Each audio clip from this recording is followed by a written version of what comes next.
Hello all. So in this lecture I will continue again chemical properties. So whatever the parameters left that we will study in this lecture. So let us try to understand about the photolysis process. तो basically जो photolysis process होती है वो light के presence में होती है, ये आपको पता होना चाहिए। जब भी आपका कोई भी केमिकल कंपाउंड या फिर जो आपके एक्सीपिएंट्स या फिर डोसेज फॉर्म होते हैं वो लाइट के कांटेक्ट में आते हैं, तो वो क्या होती है, उससे उसकी जो प्रॉपर्टीज होती है उसमें वेरिएशन आ जाता है, वो डिकम्पोज हो जाते हैं। तो let us know about the definition. तो फोटोलाइसिस और the photo decomposition is a chemical compound is break down by the photon. जब फोटोन का ब्रेक डाउन होता है और लाइट की प्रेजेंस में फोटोलाइसिस की प्रोसेस होती है, सो दैट हम अपने जो लिक्विड डोसेज फॉर्म होते हैं, अगर हम सिरप, सस्पेंशन, इमल्शन की बात करते हैं तो उसको हम एम्बर कलर के बॉटल में पैक करते हैं। और जो एम्बर कलर बॉटल होती है वो बैरियर होती है और लाइट को अपने अंदर आने से रोकती है। तो इसलिए हम अपने लिक्विड प्रिपरेशंस को डिग्रेड होने से बचा सकते हैं अगर हम एम्बर कलर बॉटल में फिल करते हैं। नेक्स्ट हम देख लेते हैं फोटो सेंसिटाइजेशन का प्रोसेस में होता क्या है। बेसिकली इसमें क्या होता है, जो मॉलिक्यूल होते हैं, एक्सोपिएंट्स होते हैं, बेसिकली एनर्जी को एब्जॉर्ब करते हैं, जबकि वो खुद पार्टिसिपेट नहीं करते हैं डायरेक्टली इस रिएक्शन में। क्या होता है, इसमें एनर्जी जो होती है आपकी पास होती है और जिससे सेलुलर डैमेज हो जाता है और उससे आपका इंड्यूस होता है फ्री रेडिकल की फॉर्मेशन। तो फोटोसेंसिटाइजेशन प्रोसेस में बेसिकली एनर्जी ट्रांसफ़र होती है और इलेक्ट्रॉन का ट्रांसफ़र होता है।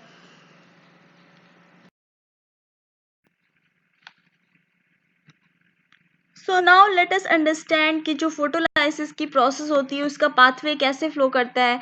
तो उसमें क्या होता है, फर्स्टली एन डी एल्काइलेशन की प्रोसेस होती है। देन अगर हम बात करते हैं तो उसमें डीहाइड्रोजनेशन की प्रोसेस होती है। देन उसके बाद उसमें dehydrogenation of calcium block channel blocker होता है। अगर हम सॉल्यूशन नेफिडिपिन की बात करते हैं तो उसमें जो नाइट्रोसोफिनाइल पायरिडीन है उसमें क्या होता है, वाटर का लॉस होता है और उसके बाद वो रैपिडली येलो कलर में चेंज हो जाता है और आफ्टर सम टाइम्स वो ब्राउन कलर में चेंजेस हो जाते हैं। तो इस तरीके से कलर में वेरिएशन आप देख सकते हैं।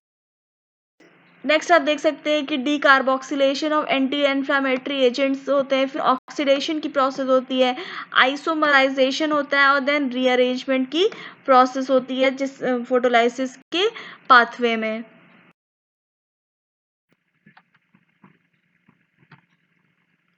यहाँ पे हम देख लेते हैं कि अगर इस प्रोसेस में हम बात करते हैं तो आपका जो लिंकोमाइसिन है एक एंटीबायोटिक है और अगर इसके एक्वस सॉल्यूशन की बात करते हैं तो वो क्या होता है, यूवी लाइट्स के टुवर्ड सेंसिटिव होता है और लाइट की प्रेजेंस में वो डिग्रेड हो जाता है। तो ये और उसके बाद जो डिग्रेडेशन पाथवे में कौन सा क्या होता है, SN-डी methylation and propyl dealkylation की प्रोसेस होती है और फोटो डिग्रेडेशन की प्रोसेस इस तरीके से इसमें कंप्लीट होती है। Now here you can see what are the different prevention parameters जिससे हम अपने केमिकल कंपाउंड को, अपने डोसेज फॉर्म को डिकम्पोज होने से प्रोटेक्ट कर सकते हैं, जिसमें है आपका फर्स्ट सुटेबल पैकेजिंग। अगर हम पैकेजिंग प्रॉपर करें, अगर हम येलो और ग्रीन ग्लास के कंटेनर यूज़ करते हैं, एम्बर कलर बॉटल यूज़ करते हैं for packaging of any type of liquid preparation and any type of emulsion, suspension, syrup, तो उस तरीके से लाइट के टूवर्ड्स इसकी सेंसिटिविटी जो होगी वो कम हो जाएगी और ये बैरियर की तरह वर्क करेगा और जिससे आप अपने प्रोडक्ट को डिकम्पोज होने से बचा सकते हैं। नेक्स्ट है आप यूज़ ऑफ एंटीऑक्सीडेंट्स। तो आप वेरियस एंटीऑक्सीडेंट्स का यूज़ कर सकते हैं। Next, protection of drug from light. तो लाइट का से हम अपने ड्रग को कंपोनेंट को प्रोटेक्ट कर सकते हैं। Now here you can see avoiding sun bath. Next is your photo stabilizers का यूज़ कर सकते हैं, जिसमें आप कलरेंट्स एंड पिगमेंट्स का यूज़ कर सकते हैं. नेक्स्ट हम कोटिंग कर सकते हैं किसी भी, अगर हम सॉलिड डोसेज फॉर्म की बात करें तो उसमें पिगमेंट्स लाइक टाइटेनियम ऑक्साइड का यूज़ कर सकते हैं, और उसमें फिल्म कोटिंग करके आप अपने जो प्रोडक्ट है उसको प्रोटेक्ट कर सकते हैं डिग्रेडेशन से और फोटोलाइटिक डिग्रेडेशन से. सो नेक्स्ट देख लेते हैं what is racemisation. Basically racemisation में क्या होता है ये समझ लेते हैं. इसमें क्या होता है, आपका जो भी इस प्रोसेस में जो आपके केमिकल कंपाउंड होते हैं उसमें इंटर कन्वर्जन हो जाता है, और वो एक आइसोमर से दूसरे आइसोमर में चेंज हो जाते हैं और कन्वर्ट हो जाते हैं, जिससे उसकी pharmacokinetic, pharmacological and the toxicological जो इफ़ेक्ट्स होते हैं उनमें उन प्रॉपर्टीज़ में चेंजेस हो जाते हैं. इसको हम डिफाइन कर सकते हैं, optically active drug is converted its enantiomer. तो इसको ऐसे डिफाइन कर सकते हैं. बेसिकली इसमें जो आइसोमर होते हैं वो एक फॉर्म से दूसरे फॉर्म में चेंज हो जाते हैं. इसको प्लस माइनस या फिर डीएल प्रोसेस भी कहते हैं. अगर एक एग्जांपल की बात करते हैं, एल एफिनेफ्रिन जो होता है आपका 15 to 20% एक्टिव होता है अगर वो डी फॉर्म में है या डी स्टेट में है, वाइल अगर वो डी फॉर्म से another isomer like L form में कन्वर्ट हो जाता है तो उसके नेचर में, उसकी प्रॉपर्टीज में डिफरेंस आ जाता है, और वो उससे उसके अपने बिगनिंग वाले जो प्रॉपर्टी है उससे हाफ उसकी प्रॉपर्टीज में डिफरेंस आ जाता है. तो इस तरीके से आप देख सकते हैं कि रेसिमाइजेशन से भी आपका जो केमिकल कंपाउंड होता है उसकी प्रॉपर्टीज में वेरिएशन आके हो जाता है, जिससे उसकी प्रॉपर्टीज में डिफरेंस आके आ जाता है. तो बेसिकली ये फर्स्ट ऑर्डर काइनेटिक्स को फॉलो करते हैं. कौन से ऐसे फैक्टर होते हैं जिसमें रेसिमाइजेशन की प्रोसेस डिपेंड करती है. इसमें फर्स्ट है आपका temperature, solvent, catalyst, presence and absence of light.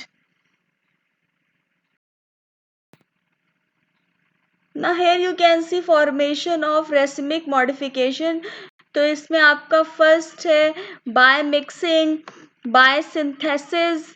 Next है आपका by racemization and the racemic mixture of solid solution.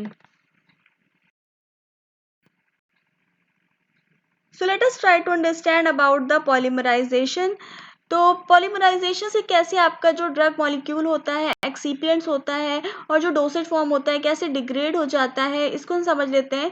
ये होता क्या है, it is a continuous reaction between the molecules. इसमें क्या होता है, मॉलिक्यूल्स के बीच में कंटिन्यूअस रिएक्शन होती रहती है, और बेसिकली मोर देन वन जो मोनोमर होते हैं, एक से ज़्यादा मोनोमर जो होते हैं वो आपस में रिएक्ट करते हैं और क्या करते हैं, पॉलीमर बना लेते हैं, पॉलीमर फॉर्म करते हैं. तो इस प्रोसेस को हम क्या कहते हैं, पॉलीमराइजेशन कहते हैं.